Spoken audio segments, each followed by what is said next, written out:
They sent her to the roof of the world to be forgotten, but the world had a long memory. The woman they called a ghost was merely a geologist now, a civilian contractor paid to measure the mountain's slow, inexorable breathing. Her name was Alara Vance, a designation as gray and unremarkable as the granite massif she studied. Station Kestrel was a place of endings, the end of breathable air, the end of conventional supply lines, the end of careers. Perched at 17,000 feet in the Argus Range, it was a steel and composite blister on the planet's stony hide, a listening post staring into the hostile silence of the Tenebran expanse. The silence was the real enemy. It was a coiled thing, a presence that seeped through triple-paned polyglass and insulated bulkheads. It ate at the men, fraying their nerves with the constant, unheard threat of what lay beyond the razor-backed peaks. Ilara, however, found a different quality in the silence. To her, it was not empty. It was a medium, rich with data. She spent her days in a small, climate-controlled alcove off the main command deck, a space the soldiers had grudgingly cleared for her rock studies. Her station was an island of quiet focus in an ocean of tactical anxiety. 3 monitors glowed with cascading lines of code, seismic waveforms, and thermal diffusion models. Wires ran from her console to a series of polished steel cylinders bolted directly to the station's deep-piled foundations, her personal sensors that drank in the mountain's subtle tremors. She moved with an economy of motion that bordered on stillness, her fingers tracing lines of light on a touch-sensitive map of the surrounding geology. The soldiers saw a mousy woman with pale eyes that seemed to look through them, her hair tied back in a severe, functional knot. They saw government waste, a civilian boondoggle in a place where every ounce of payload mattered. They did not see the mind behind the eyes, a mind that processed the tectonic stress of a mountain range with the same dispassionate clarity that a pilot processed their heads-up display. The air in the command center was a stale cocktail of recycled oxygen, ozone from the humming server racks, and the faint bitter scent of day-old coffee. It was a closed system, just like the chain of command. Today, that system was being disrupted. The rhythmic chop of a heavy-lift transport helicopter grew from a distant pulse to a concussive roar that vibrated through the station's superstructure. Men in crisp fatigue straightened their posture, their casual barracks slouch replaced by a rigid, formal tension. Major Thorne had arrived. He entered the command center not as a man walking into a room, but as a force of nature overwhelming a habitat. He was a large man, his bulk amplified by his immaculate uniform and the sheer volume of his presence. His voice was a blunt instrument designed to hammer home authority. "Report!" he boomed, his gaze sweeping across the room, cataloging every detail, every flicker of uncertainty on the faces of the crew. He moved with the predatory confidence of a man who had never been told he was wrong, or at least had never listened. His eyes, small and hard like ball bearings, finally landed on the civilian alcove. He saw the glowing screens, the unfamiliar sigils of geological software, and the woman at the center of it all. He saw an anomaly, an error in the system. Ilara did not look up. Her focus was absolute, centered on a specific data stream that was behaving erratically. A low-frequency hum, a harmonic resonance that did not align with the mountain's natural state. It was a whisper beneath a symphony, a single wrong note that only she could hear. She traced the signal's origin, her brow furrowed in a rare display of concentration that was almost an expression. The signal was artificial. It was patterned. It was hiding in the background noise of the planet itself. Major Thorne marched toward her alcove, his boots striking the grated floor with deliberate, percussive impacts. He stopped at the threshold, his shadow falling over her workstation. The men on the command deck tensed, anticipating the collision of two fundamentally different worlds. Thorne leaned against the doorframe, crossing his arms. The posture was meant to be casual, but it was laden with condescension. He was a lion observing a field mouse, intrigued by its audacity to exist in his territory. He ignored her work, his eyes drawn to a long, matte black case tucked into the corner of her alcove. It was her primary calibration tool, but to his eyes, it was something else entirely. "Sergeant Reyes," Thorne called out, his voice dripping with theatrical amusement. "What is our civilian contractor doing with that?" Sergeant Reyes, a competent NCO with a weary but intelligent face, approached cautiously. He was the station's senior communications tech and the de facto liaison for their odd civilian attachment. He had learned early on that asking Alara Vance direct questions was less effective than simply observing and trying to keep up. "That's her equipment, sir, for her survey work." Thorne snorted, a harsh, derisive sound. He walked into the alcove, the small space shrinking around him. He unlatched the case with a loud snap, revealing the object within. It was a rifle, but it was unlike any rifle the soldiers had ever seen. The stock was a skeletal framework of carbon fiber and polished aluminum, more akin to a piece of surgical equipment than a weapon. The barrel was long, impossibly so, and fluted with a complex spiraling pattern. The scope was a bulky, cylindrical device studded with sensor inputs and what looked like fiber optic ports.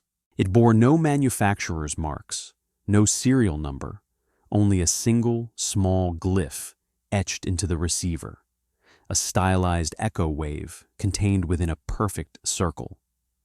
Thorne lifted the rifle from its high-density foam cradle. It was surprisingly light, balanced with a watchmaker's precision.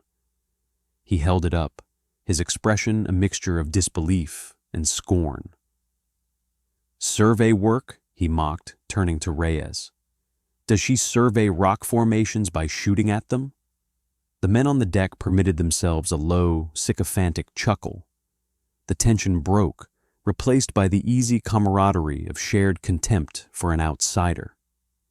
He turned his attention to Alara, who had finally swiveled her chair around to face him. Her expression was neutral, her pale eyes giving away nothing. She looked at the rifle in his hands, then at him. The silence stretched. "You think that's a toy?" Thorne's voice was a low growl now, the mockery hardening into a direct challenge. He was a man of regulations, of standardized issue and proven systems. This thing was an affront. It was a piece of bespoke arcana in a world that ran on uniformity. "This is a military installation, Miss Vance, not a sporting club. Whatever fantasy you're living out, it ends now. I want this unauthorized weapon secured." Ilara's gaze remained steady. She did not rise to the bait. She did not defend herself. She simply stated a fact, her voice quiet, but carrying with absolute clarity in the suddenly still room. "It is not a weapon. It is a resonant frequency calibration tool." The technical jargon, delivered with such placid certainty, only infuriated Thorne more. It was a language he did not speak, and he interpreted it as deliberate obfuscation, a sign of disrespect. "A what?" "You will speak plain English, contractor. It's a rifle. And on my post, it is either authorized or it is contraband." "Which is it?" "It is necessary for my work," she replied, her tone unchanging. It was the final, infuriating word. She offered no further explanation, no appeal to his authority. She simply made a statement of fact and turned back to her console, dismissing him as completely as one might dismiss a flickering light. Thorne's face flushed a deep, mottled red. He was a man accustomed to being the center of any room, the final word on any subject. To be ignored by this slip of a woman in her den of blinking lights was an intolerable insult. He slammed the rifle back into its case, the impact echoing his fury. "Sergeant Reyes," he snapped, his voice tight with constrained rage. "Confiscate this tool, put it in the station armory, and I want a full review of Miss Vance's contract and mission parameters on my desk in 1 hour. This circus is over." Reyes hesitated for a fraction of a second, his eyes flicking from Thorne's furious face to Alara's serene back. He saw the rigid spine of the major and the unyielding calm of the scientist. He felt the tectonic plates of authority and competence grinding against each other. With a quiet, "Yes, sir," he picked up the heavy case and carried it out of the alcove. The men on the deck avoided his gaze. They had seen the challenge and the response. They had seen the major's authority asserted, but they had also sensed in Alara's profound indifference that it had not truly landed. The quiet professional had weathered the storm of the arrogant authority without flinching. The first tremor of a coming earthquake had just passed through Station Kestrel, and only one person in the room had the instruments to measure it. The hour that followed was a masterclass in bureaucratic warfare. Major Thorne dissected Alara's mission charter with a vengeful focus, his sharp commands echoing through the command center. He demanded logs, access credentials, and progress reports. He was searching for a loophole, a violation, any justification to have her removed from his station.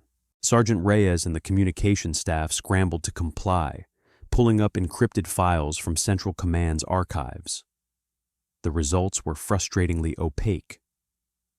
Her contract was authorized under a special project codename, Deep Echo, and her operational authority was granted by an office so high up the chain of command that its very existence was classified. Thorne could see the shape of her protection, but he couldn't penetrate it. It was like punching smoke. Every query he made was met with a digital wall of access denied, or a redirection to a flag officer he knew he could not disturb without cause. His frustration mounted with each dead end. He paced the command deck like a caged predator, his presence a constant, low-grade hum of aggression. He saw Alara, still at her console, as the source of his impotence.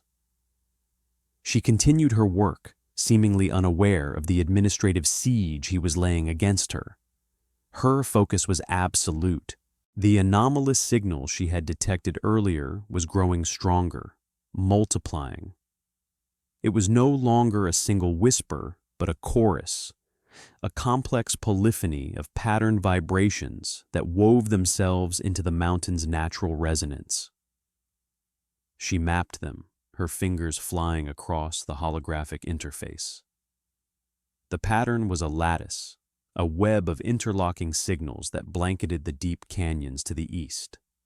It was a ghost network hiding in plain sight. Thorne, defeated by the bureaucracy, refocused his energy on reasserting his physical command. He initiated a full-spectrum sensor sweep of the Tenebran expanse, a standard protocol he enacted to demonstrate diligence and control. "I want eyes on everything," he ordered the sensor operator. "Active radar, thermal, acoustic, full sweep, sector Delta 7. The operator, a young corporal named Jennings, complied. Screens that had been displaying passive data flickered to life with active scans. Green lines swept across topographical maps. Thermal imaging painted the cold rock in shades of blue and purple. For several minutes, the screen showed nothing but geology. Cold, empty rock. Thorn allowed himself a moment of satisfaction. The silence was, as he had always believed, empty. His world was orderly. Then the first alarm screamed. It was a high, piercing shriek from the proximity alert system, a sound no one at Station Kestrel had ever heard outside of a drill. On the main tactical display, a single red icon blinked into existence. It was close, too close, inside the station's established defensive perimeter. "What is that?" Thorn yelled, rushing to the console. "How did something get past the outer sensors?" Before Jennings could answer, another alarm joined the first. Then another. The tactical map lit up like a diseased nervous system, red icons blooming across Sector Delta 7. They weren't coming from the expanse. They were already there, rising from the canyons themselves. "Hostiles!" Jennings shouted, his voice cracking with shock. "Multiple contacts, low altitude, moving fast. They weren't there a second ago. The active sweep must have triggered them." The nature of the crisis became horrifyingly clear.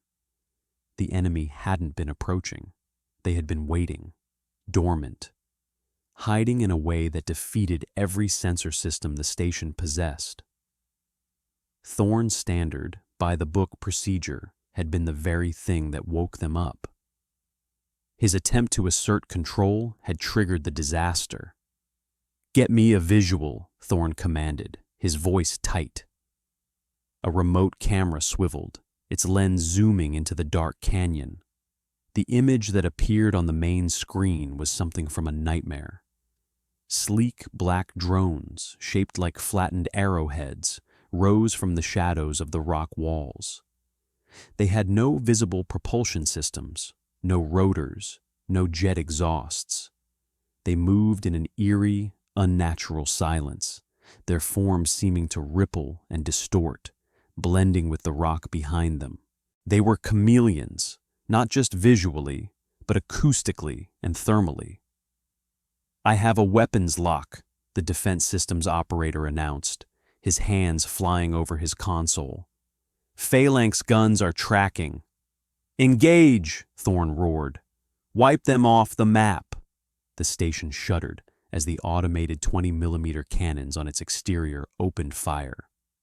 Tracers stitched fiery lines into the twilight sky, converging on the lead drone.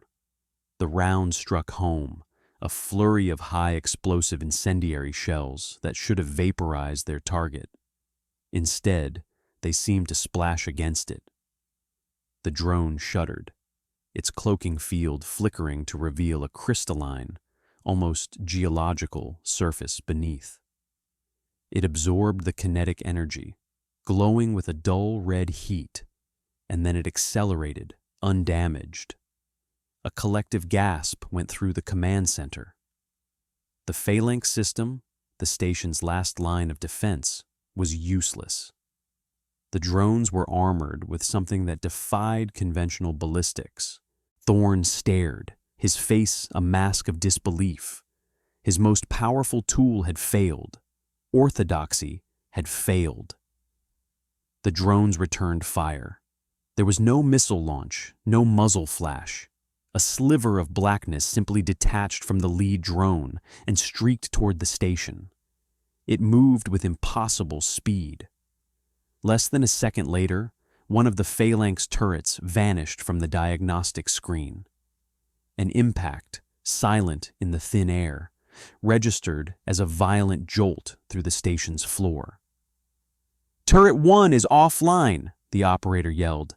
"Impact confirmed. No explosion. It just came apart." Another sliver of darkness launched. Turret 2 went dark. The station's teeth had been pulled in under 5 seconds. Panic began to set in, a cold, creeping tide. The men looked to Major Thorn, their faces pale, their training useless against an enemy that broke the known rules of physics. Thorn, for the first time, looked lost. His playbook was empty. He fell back on the only thing he had left: brute force from a distance. "Get me a line to Sector Command. I'm calling in an artillery strike. Grid coordinates Delta 79er, saturation fire. I want them to turn that whole canyon to glass. Sergeant Reyes, his face grim, was already patching the command through. As he worked, his gaze drifted to Alara's alcove. She was no longer looking at her screens. She was standing, perfectly still, watching the tactical display on the main screen. There was no fear in her eyes. There was only analysis.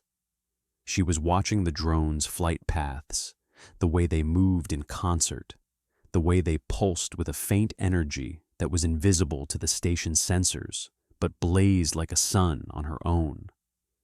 She saw the ghost network she had been mapping, now made manifest. The drones were not just hiding in the mountain's resonance. They were using it. They were riding the geological harmonics like surfers on a wave, their propulsion and cloaking systems tuned to the planet's own frequency. That was why they were silent, why they ran cold, why they were invisible. They weren't flying through the environment. They were part of it. The artillery strike was a spectacular failure. Miles away, batteries of 155mm guns roared, sending a storm of steel and high explosives into the designated canyon. The command center watched via a satellite feed as the shells rained down, cratering the landscape in a series of earth-shattering explosions.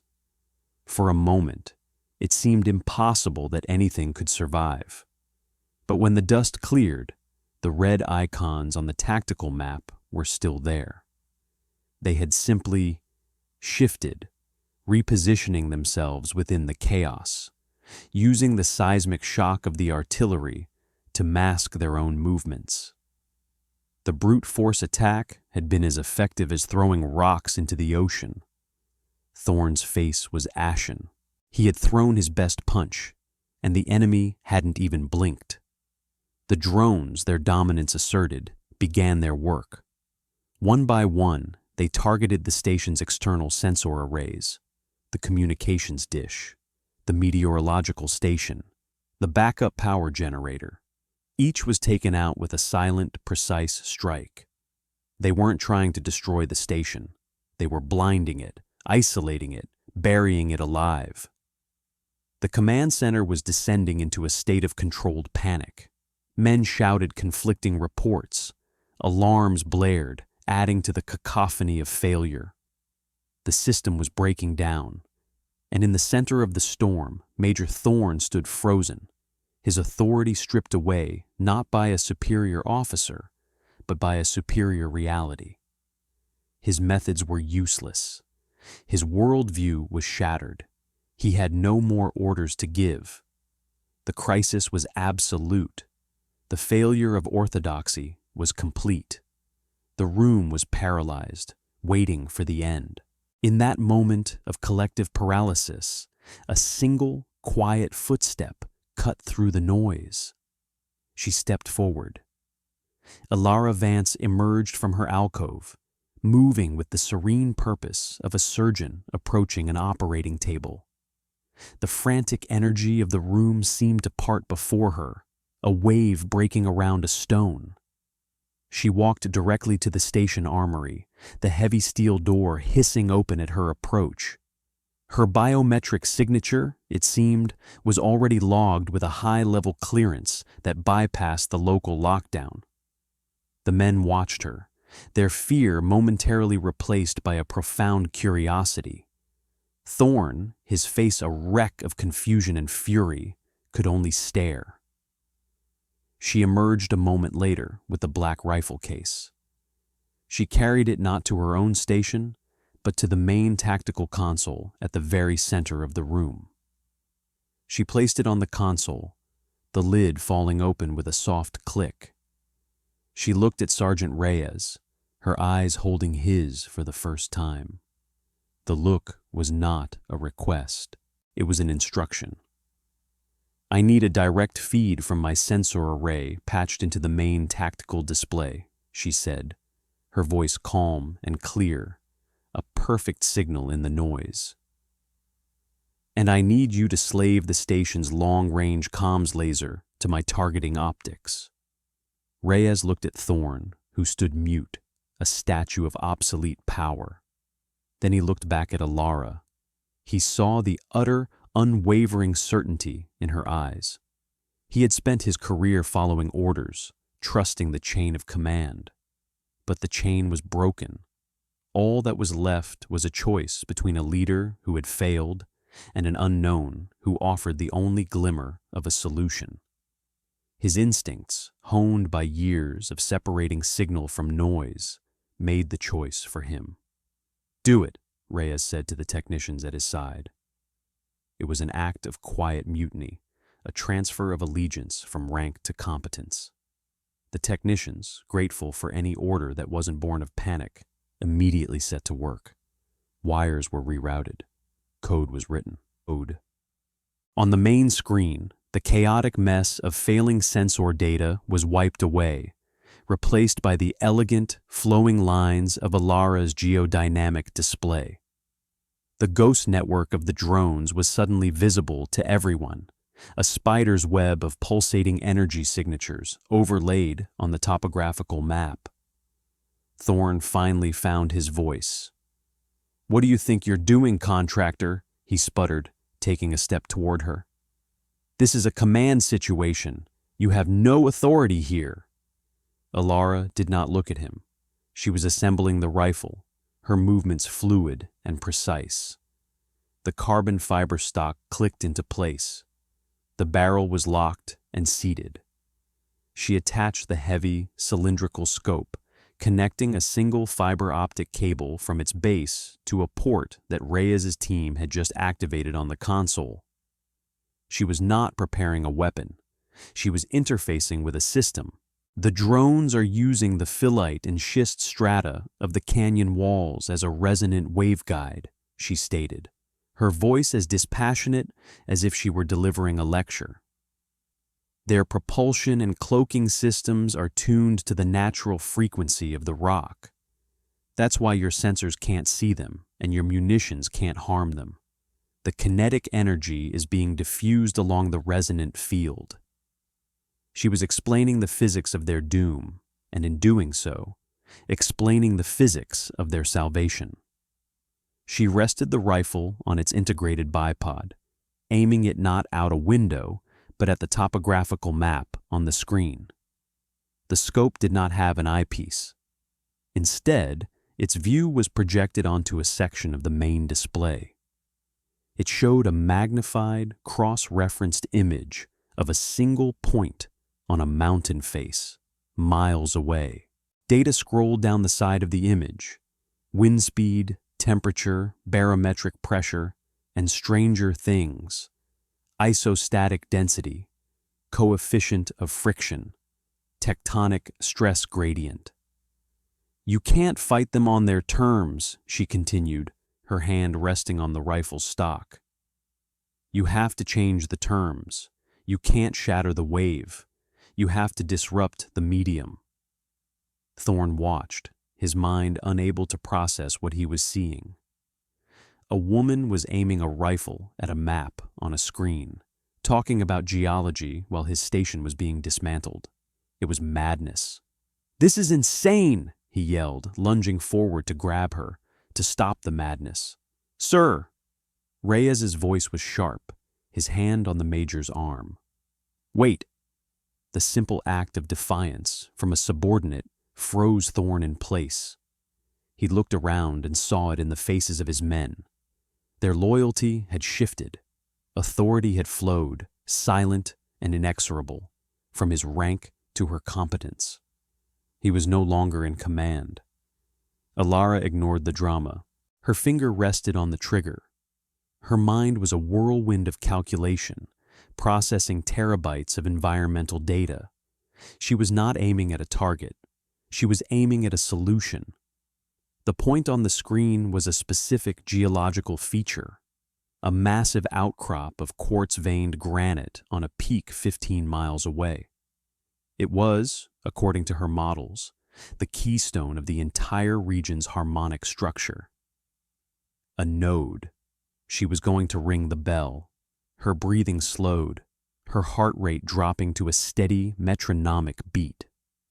The chaos of the command center faded away until all that existed was the data, the rifle, and the single point of action. She was not just a sniper, she was a physicist, a geologist, a surgeon about to make an incision into the fabric of the planet itself. The rifle was her scalpel. It was loaded with a single, custom-machined round. It was not designed for impact, but for vibration.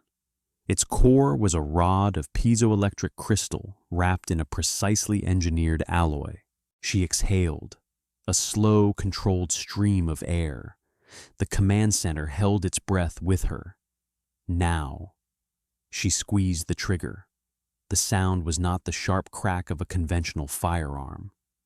It was a low, resonant thrum, a deep hum that seemed to vibrate in the bones rather than the ears. There was no recoil. The rifle's skeletal frame absorbed the energy, channeling it. For a moment, nothing happened. The round was in flight, a silent messenger on a 15-mile journey. Thorn let out a choked, triumphant laugh. "Nothing! You did nothing!" But Alara was watching her own sensors. A timer on her screen counted down. 3, 2, 1, impact. 15 miles away, the bullet struck the granite outcrop. It did not shatter the rock. It embedded itself, and on impact, the piezoelectric core discharged its stored energy in a single, massive pulse. It was not an explosion. It was a precisely tuned vibration, a C-sharp of immense power that it injected directly into the mountain's crystalline structure. On Alara's display, a wave of energy bloomed from the impact point. It was beautiful and terrifying, a perfect circle of light expanding through the digital representation of the rock. It was the sound of the mountain itself, forced to sing a new song. The effect on the drones was instantaneous and catastrophic. On the main tactical display, the web of enemy signatures convulsed. The drones, their systems perfectly attuned to a specific natural frequency, were suddenly hit by a dissonant, overwhelming wave of harmonic interference. It was like shouting 1,000 different words into the ear of someone trying to listen to a whisper. Their cloaking fields failed, their sleek black forms flickering into solid, visible reality in the sky outside. Their silent propulsion systems sputtered, bucked, and died. One by one, the red icons on the map turned from hostile red to neutral gray, then winked out. All across the canyon, the drones began to fall from the sky. They didn't explode. They simply tumbled, lifeless, crashing into the rocks below like stones. They had been flying on a sea of resonance, and she had drained the ocean. Silence. A profound, absolute silence descended upon the command center. The alarms were gone. The shouting had stopped. The only sound was the quiet hum of the life support systems. The men stared at the main screen, where not a single red icon remained. The threat, which moments before had been insurmountable, had been completely and utterly neutralized. They looked from the blank screen to the woman standing calmly by the console, a wisp of vapor rising from the chamber of her strange rifle.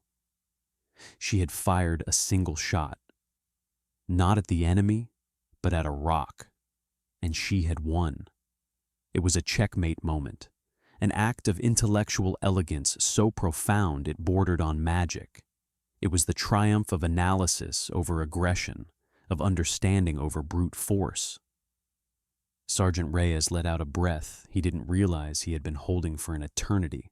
He looked at Alara, his face a mixture of awe and something approaching fear.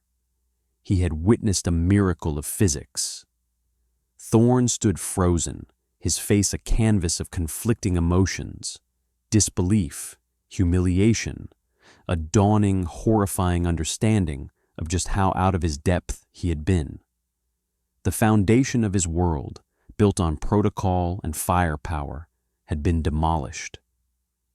He opened his mouth to say something, anything, but no words came.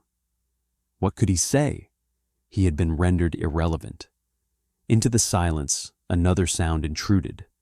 It was a soft, insistent chime from the primary communications console, a Priority 1 message, from Sector Command.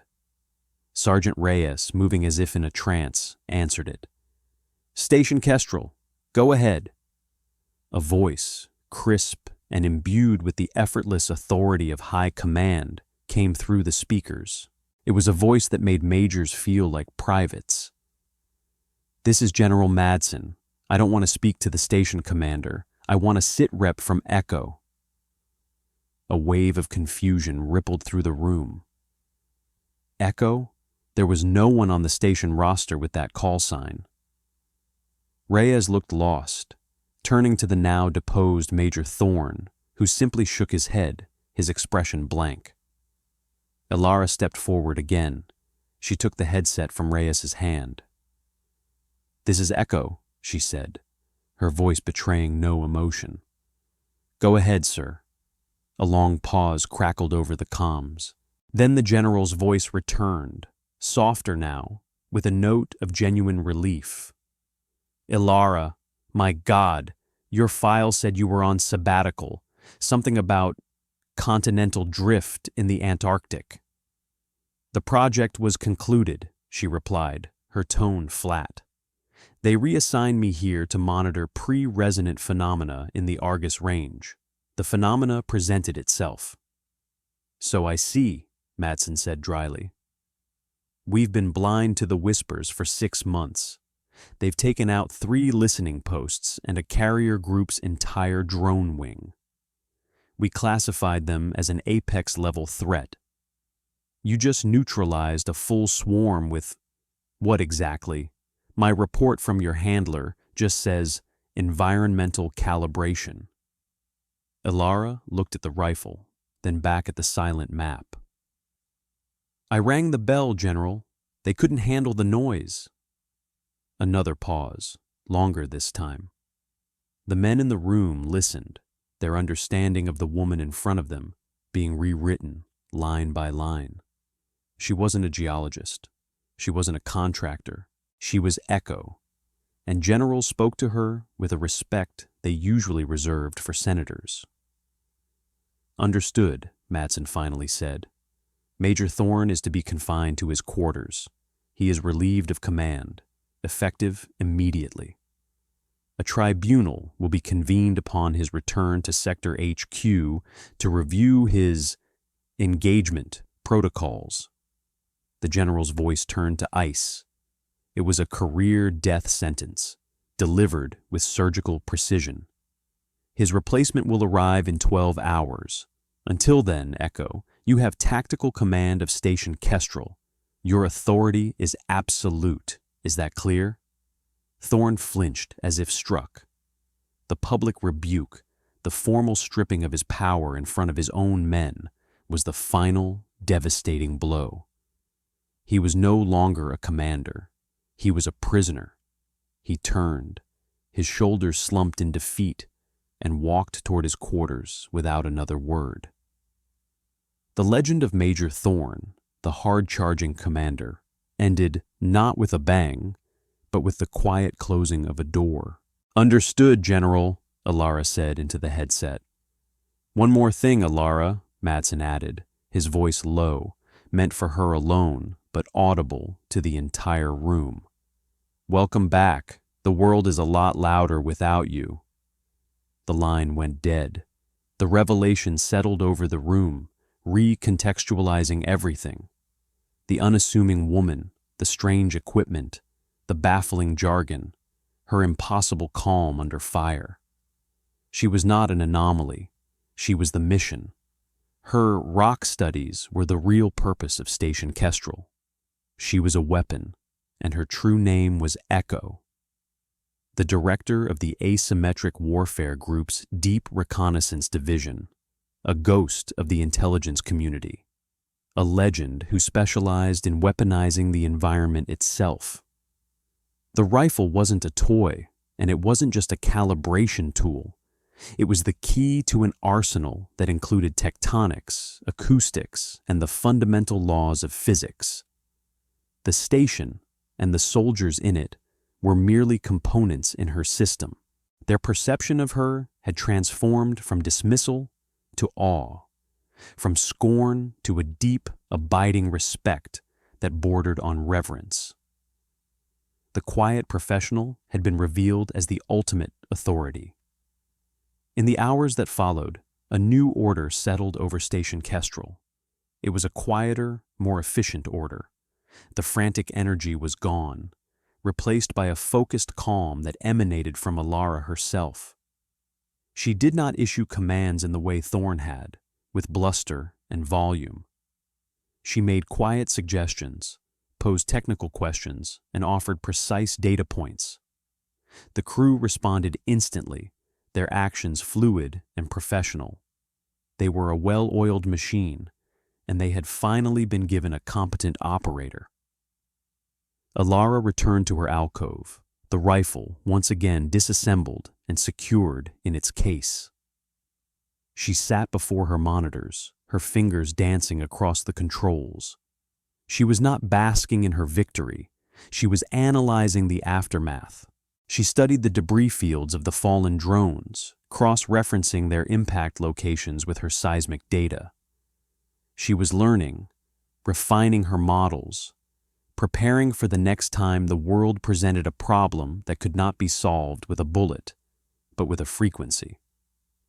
The first shot had not just destroyed the enemy, it had set a new base record for problem solving, a record so far beyond the conventional metrics that it was essentially a new discipline. Sergeant Reyes watched her for a long time from across the command deck.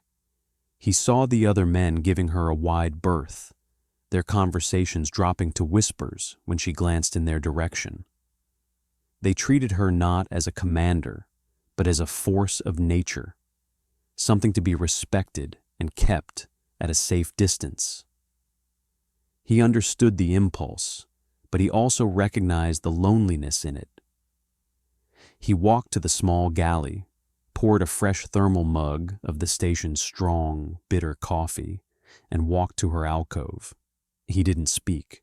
He simply placed the mug on the edge of her console in a clear space next to a stack of geological survey maps.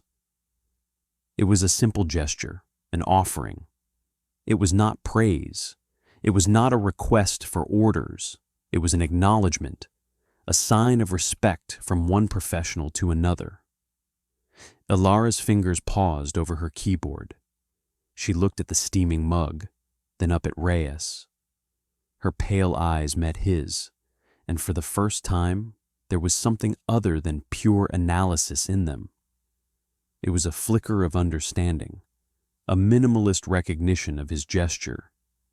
She gave a single, almost imperceptible nod. He nodded back and returned to his post. The exchange had lasted less than 5 seconds, but it was the most meaningful communication he had experienced on the station. A new protocol had been established, one based not on rank, but on mutual, unspoken respect. The next day, as the relief commander's transport was a distant speck on the horizon, Alara packed her equipment. Her work here was done. The mountain's new song had been recorded, its dissonant intruders silenced. She had arrived as a geologist and would leave as one. The name Echo would retreat back into the shadows of classified files, a ghost story whispered by the men who had seen a ghost walk among them. She walked to the hangar bay, her 2 cases her only luggage. The entire on-duty crew was there, lined up as if for a formal inspection. No one had ordered them to be there. They stood in silence, watching her. As she passed, Sergeant Reyes stepped forward. He didn't salute. He simply said, "Thank you, ma'am." The word ma'am was not for a civilian contractor. It was for the woman who held absolute authority, regardless of what insignia she wore. Ilara paused. "You followed the logic, Sergeant," she said, her voice as quiet as ever. "That is all that is ever required." She boarded the transport without a backward glance. As the helicopter lifted off, pulling her away from the roof of the world, she looked out not at the station shrinking below, but at the mountains stretching to the horizon. They were no longer just rock and ice to the men she left behind. They were an instrument, a weapon, a medium. She had not just saved them, she had changed the way they saw the very ground beneath their feet. She was a force of nature who used nature as her force. A quiet professional whose legacy was not a medal or a promotion, but a lesson etched into the memory of a mountain range and the men who guarded it. The ghost departed, leaving behind not a haunting, but a profound and permanent silence, filled with the resonance of her one perfect shot. The world was full of arrogant authorities and unsolvable problems. And so, the world would always have need of a quiet woman who knew how to listen to the breathing of the mountains and when to change their song. Her work was not a job, it was a condition of existence, a lonely vigil at the intersection of logic and chaos. And it was not over.